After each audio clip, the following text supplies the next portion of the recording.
দেশের হানাফি মসজিদে এক পাশে লাল বাতি এক পাশে হলুদ বাতি লেখা থাকে, লাল বাতি জ্বলাকালীন সময়ে সুন্নত পড়বেন না, নিকৃষ্ট বেদাত, নিকৃষ্ট বেদাত, নিকৃষ্ট বেদাত।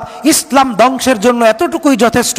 মসজিদের এক কোনায় লাল বাতি এক কোনায় হলুদ বাতি, লাল বাতি জ্বলাকালীন সময়ে সুন্নত পড়া যাবে না, এতটুকু কথা লেখা থাকাই যথেষ্ট ইসলাম ধ্বংসের জন্য।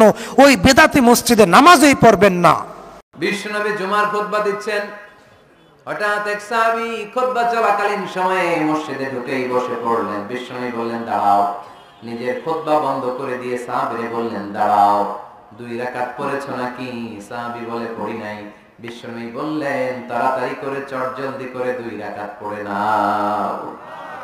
খুতবা, জুমার খুতবা চলতেছে, খুতবা থামিয়ে দিয়ে খুতবার নিরবিচ্ছিন্নতাকে ভঙ্গ করে আল্লাহর হাবিব সাল্লাল্লাহু আলাইহি ওয়াসাল্লাম 2 রাকাত পড়তে বললেন। এটা খুবই জরুরি, পড়বেন, খুতবা চলাকালীনও পড়বেন। যদিও আমাদের দেশের অনেক জায়গায় এটার সুযোগ দেয় না, বলে যে লাল বাতি জ্বলন্ত অবস্থায় নামাজ পড়া নিষেধ, নিজেরা বানাইছে নিষেধ।